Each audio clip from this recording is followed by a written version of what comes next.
students, welcome to English class by Viney. In this video, we'll continue the story Ivan Tries an O-Level by Colin Dexter from your class 12 book Vistas. But before we continue the story, let's recall what we have read so far. Students, अभी तक हमने ये देखा कि Evans जो prisoner है, he is learning O-Level German और वो उसका एग्ज़ाम देना चाहता है. प्रिजन गवर्नर जो है वो उसका एग्ज़ाम के लिए सारे अरेंजमेंट्स कर देता है, of course with the help of examination board. लेकिन गवर्नर के मन में कहीं ना कहीं डर है कि कहीं ये जो इवांस है वो कुछ गड़बड़ ना करे, क्योंकि वो पहले भी 3 बार जेल से भाग चुका है. But governor takes all the precautions, exam conduct भी हो जाता है और फिर क्या होता है कि जो इवांस है वो भाग जाता है. वो जो इन्विजिलेटर मैकेलरी होता है उसको मार के वहाँ से भाग जाता है. और मज़े की बात ये कि वो जो इवांस है वो प्रीस्ट का रूप लेके, उसके कपड़े पहन के, उसकी जैसी शक्ल बना के बड़ी आसानी से जेल से निकल जाता है. और जेल से बाहर उसको कौन छोड़ के आता है? स्टीफन, जो प्रिजन गार्ड ऑफिसर है, वो खुद उसको जेल से बाहर छोड़ के आता है. तो गवर्नर इज़ शॉक्ड, तो सब जगह अफरा तफरी मच जाती है. तो जो मैकेलरी होता है, जो इन्विजिलेटर होता है, वो गवर्नर को बताता है कि ये देखिए, मुझे पता है कि चल गया कि क्या हुआ था. एक्चुअली हुआ क्या था, जो करेक्शन स्लिप आई थी उसमें सारी इंस्ट्रक्शंस थी, प्लानिंग थी कि कैसे उसको स्केप करना है इवांस को. तो उस स्लिप से उनको ये पता चलता है कि वो जो है इवांस है वो भाग के एल्सफील्ड जाएगा. तो मैकेलरी कहता है कि ठीक है, मैं साथ चलता हूँ. वो mister Carter is a detective को बुलाया जाता है प्रिजन में, उसको सारी सिचुएशन बताई जाती कि ऐसे इवांस भाग गया है. तो जो मैकेलरी है वो कार्टर के साथ जाता है इवांस को पकड़ने के लिए, बिकॉज ही नोज़ कि वो एल्सफील्ड में गया है, क्योंकि वो जो इंस्ट्रक्शंस होती हैं उसके ऊपर उसी से यही पता चलता है. तो will continue from this. The examination board was in Elsfield Way, and someone from the board must have been involved in the escape plan from the very beginning. The question paper itself, the correction slip. The governor turned to Jackson and Stephens. I don't need to tell you what's happened, do I? His voice sounded almost calm in its scathing contempt. And which one of you two morons was it who took Evans for a nice little walk to the main gates and wanted him bye-bye? It was me, sir, stammered Stephens. Just like you told me, sir. I could have sworn. What? Just like I told you, you say? What the hell? When you rang, sir, and told me to. When was that? अब देखिए, जो Evans के बारे में ये पता चलता है कि वो एल्सफील्ड गया है. तो जो एग्ज़ामिनेशन बोर्ड था वो भी एल्सफील्ड में ही था. तो गवर्नर को समझ में आ जाता है कि जो एग्ज़ामिनेशन बोर्ड का ही कोई ना कोई बंदा ये जो भागने की जो साजिश रची की गई है, ये एस्केप प्लान है, उसमें कोई ना कोई एग्ज़ामिनेशन बोर्ड से भी शामिल था. क्योंकि इंस्ट्रक्शंस तो वहीं से आई थी ना, एग्ज़ामिनेशन बोर्ड से. तो उनकी हेल्प के बिना तो ये सब पॉसिबल नहीं था. तो वहाँ का कोई आदमी भी इस प्लान में शामिल था. तो गवर्नर पूछता है कि ये जो इवांस को बाहर गेट तक कौन छोड़ने गया था? तो स्टीफन्स बोला कि मैं ही तो गया था सर, आपने ही तो मुझे फ़ोन करके बोला था कि खुद उसको बाहर तक छोड़ के आना. If you remember in the last video हमने पढ़ा था कि एक कॉल आया था स्टीफन्स के लिए, जिसमें उसको कहा गया था कि इवांस को अच्छे से अंदर से लॉक कर देना और मैकेलरी को खुद पर्सनली गेट तक छोड़ के आना, राइट? तो स्टीफन्स बोलता है कि आप ही ने तो कहा था. Now it's turn for the governor to be shocked, क्योंकि उसने तो कोई फ़ोन किया ही नहीं था स्टीफन्स ने. फिर ये फ़ोन किसने किया उसको, स्टीफन्स को? तो गवर्नर बहुत गुस्सा होता है कि मैंने तुम्हें कब फ़ोन किया. The governors voice was a whiplash now. अभी तक वो बड़े कामली बात कर रहा था गवर्नर, लेकिन जैसे उसको ये पता चलता है कि स्टीफन्स को किसी ने फ़ोन किया था, वो बहुत गुस्सा हो जाता है. तो वो गुस्से में पूछता है कि मैंने कब तुम्हें फ़ोन किया? You know, sir, about 20 past 11, just before. You blithering idiot man, it wasn't me who rang you. Don't you realize? But what was the use? He had used the telephone at that time, but only to try to get through to the examination board. तो वो बताता है कि 20 past 11 पे phone किया था आपने। तो वो गवर्नर बहुत गुस्सा होता, बोला मैंने नहीं तुम्हें किया, तुम्हें अभी तक भी समझ में नहीं आ रहा, किसी और ने किया होगा उस टाइम उसको phone. He shook his head in growing despair and turned on to the senior prison officer. As for you, Jackson, how long have you been pretending you have got a brain? Huh? Well, I will tell you something, Jackson. Your skull's empty, absolutely empty. तो अब फिर वो उसका गुस्सा Jackson की पर उतरता है गवर्नर का, और उसको बोलता है कि तुम कब से ये अक्लमंद होने की एक्टिंग कर रहे हो, एक बात बताओ, तुम्हारा दिमाग बिल्कुल खाली है। तो उसको बहुत गुस्सा आता है। अब गुस्सा आने की एक वजह भी है, क्यों उसको जैक्सन पे क्यों गुस्सा आता है, let's see. It was Jackson who had spent 2 hours in Ivan's cell the previous evening, and it was Jackson who had confidently reported that there was nothing hidden away there, nothing at all. And yet Evans had somehow managed to conceal not only a false beard, a pair of spectacles, a dog collar, and all the rest of his clerical paraphernalia, but also some sort of weapon with which he had given McElroy such a terrible blow across the head. Oh! क्यों अब Jackson पे क्यों गुस्सा आता है? क्योंकि exam होने से एक दिन पहले जैक्सन ने तकरीबन 2 घंटे तक इवांस के सेल की अच्छे से तलाशी ली थी और उसको कुछ भी नहीं मिला था।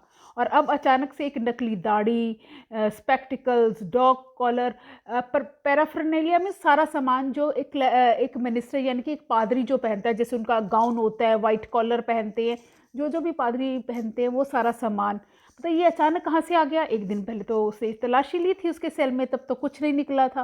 और फिर एक वेपन भी, जिससे इवांस ने मैकेलरी के सर पे ज़ोर से मारा था।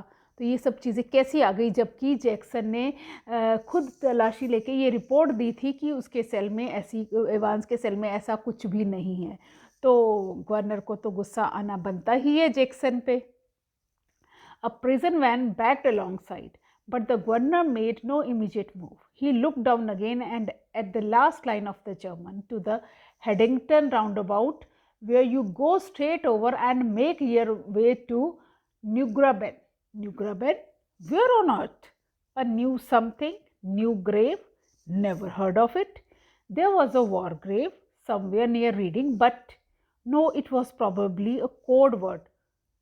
And then it hit him. Newbury. God, yes, Newbury was a pretty big sort of place. But he rapped out his orders to the driver. St. Aldate's police station and step on it.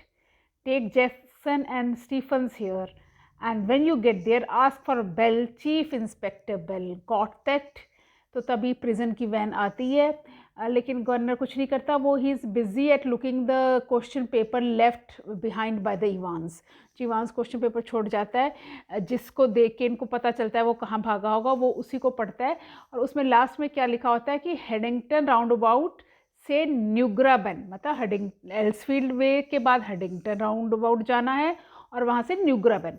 अब ये न्यूग्राबन कौन सी जगह है? ये तो governor ने कभी सुनी नहीं थी, कभी नाम तक नहीं सुना था उसने। वो खूब सोचता है कहीं ये कोई कोड तो नहीं है, कोई किसी जगह का कोड हो।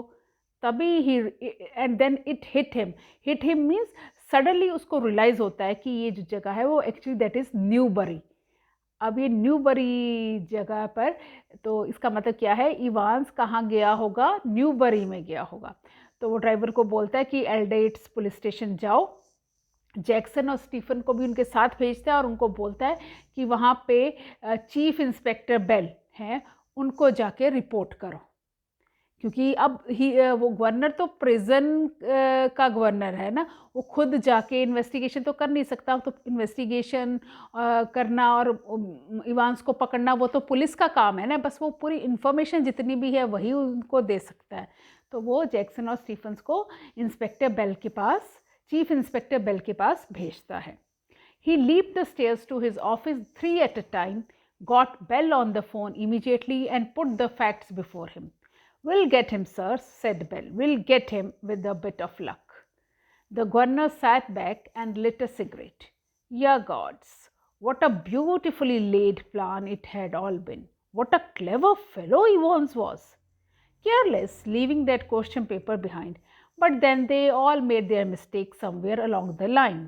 Well, almost all of them. And that's why very shortly Mr. Clever Evans would be back inside doing his once more." तो गवर्नर भागा भागा जाता है अपने ऑफिस, वहाँ जाके बेल को फ़ोन करता है, चीफ इंस्पेक्टर बेल को, और उसको सारी सिचुएशन समझा देता है। तो इंस्पेक्टर बेल भी गवर्नर को अश्योर करता है कि अगर भगवान की इच्छा हुई तो हम उसको जल्दी ही पकड़ लेंगे।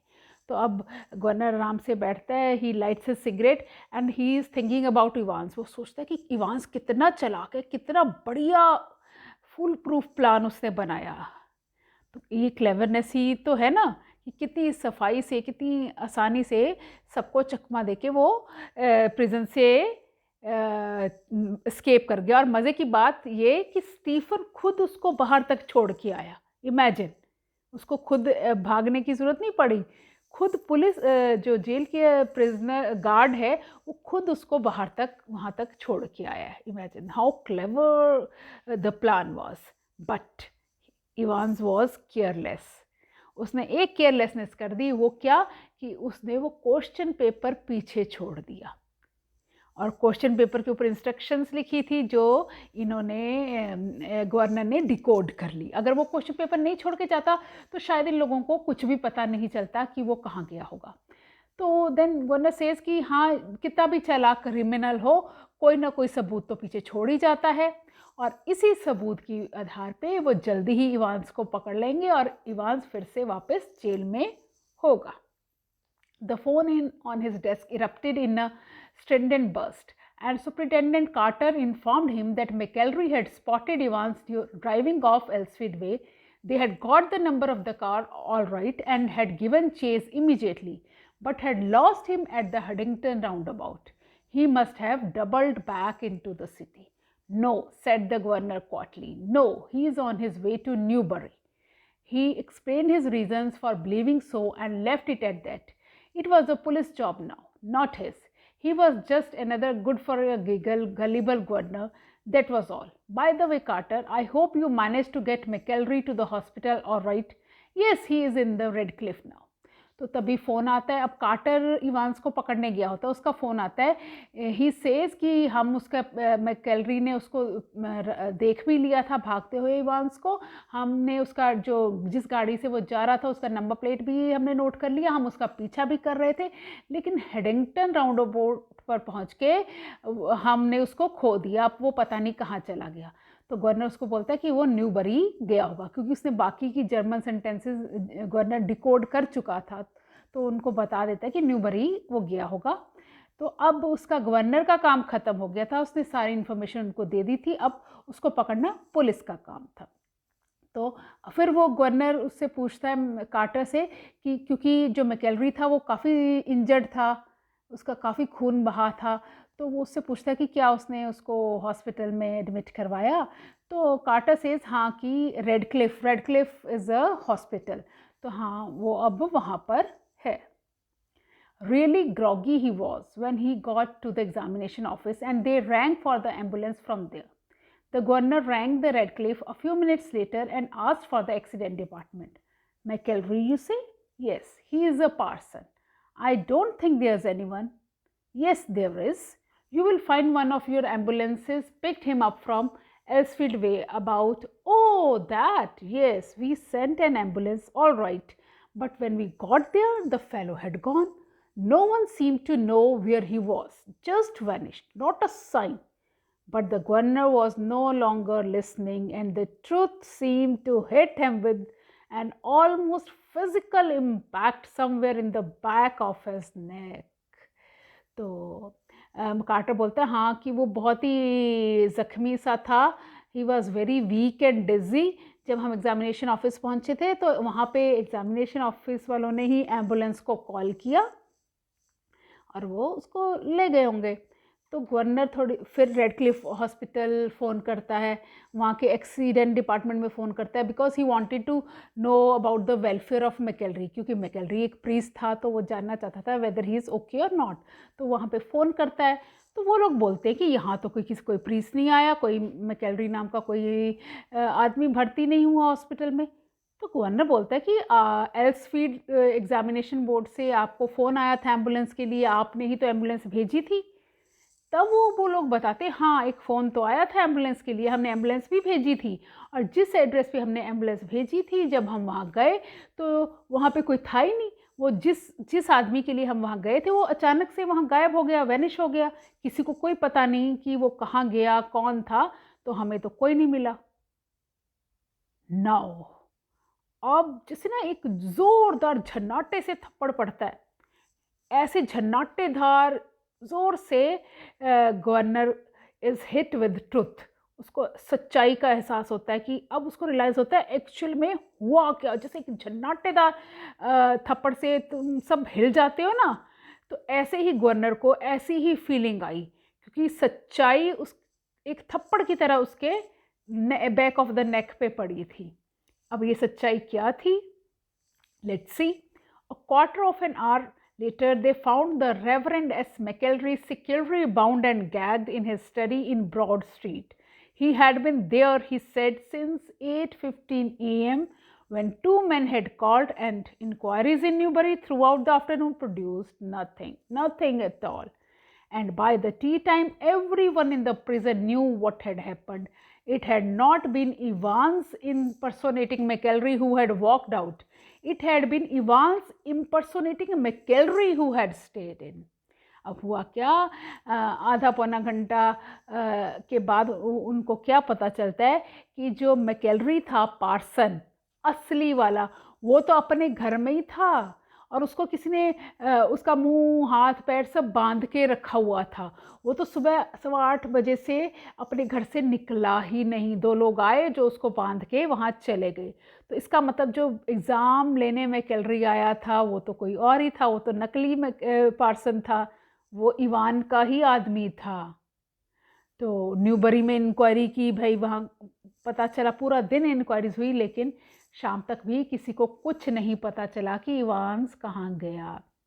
लेकिन शाम तक सबको ये पता चल गया था, पूरी प्रिजन को, सभी प्रिजनर को, सब लोगों को क्या पता चल गया था कि जिस इंसान को वो समझ रहे थे कि स्टीफन बाहर छोड़ के आया, एक्चुअल में वो इवांस था।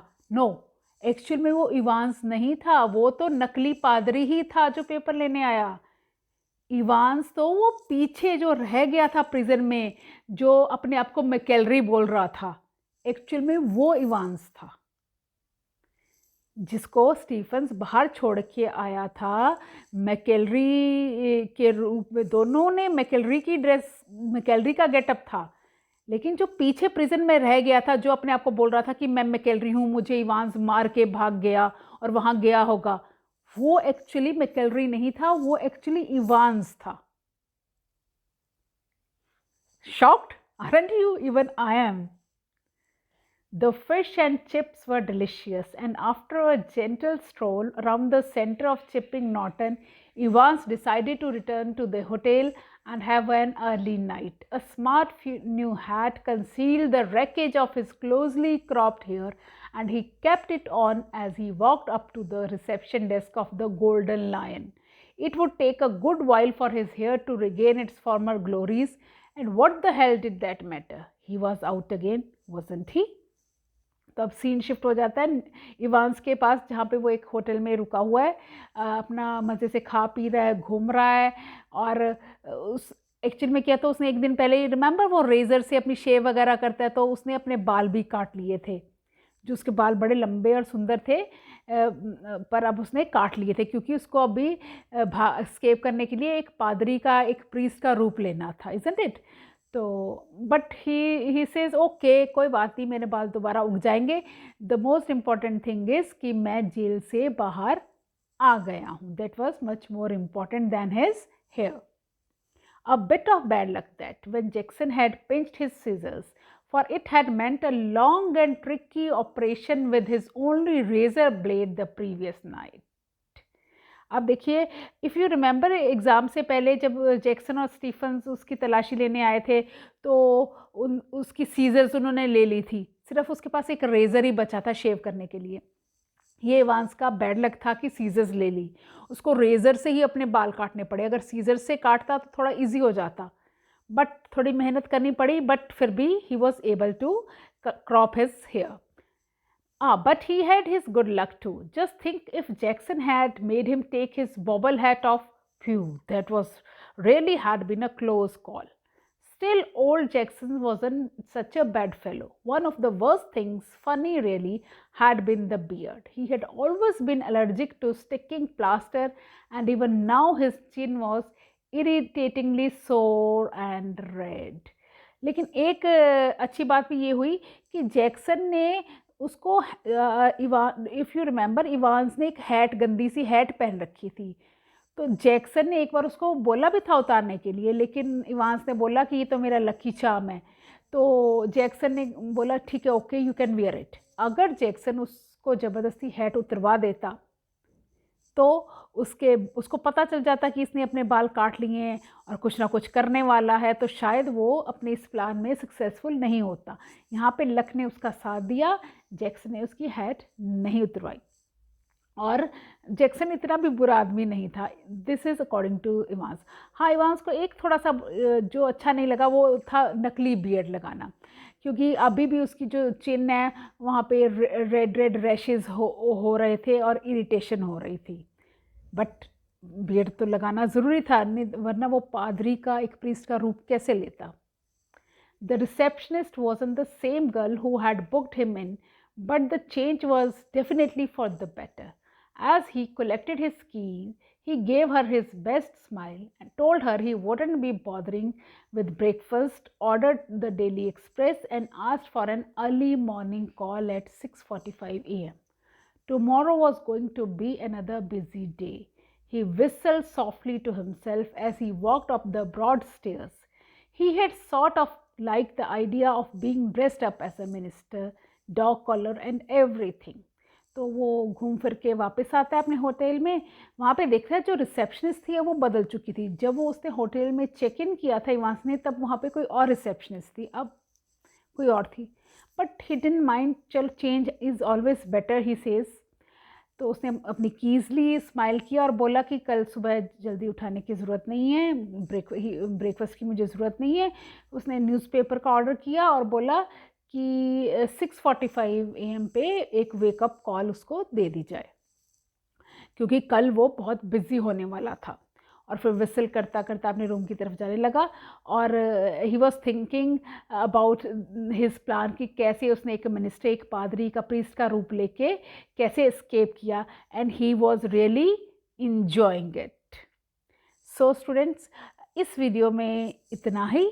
बाकी की स्टोरी हम नेक्स्ट वीडियो में कंटिन्यू करेंगे। तब तक सोचते रहिए क्या इवांस पकड़ा जाएगा। Keep thinking till we meet again in our next video. Till then, it's goodbye from me.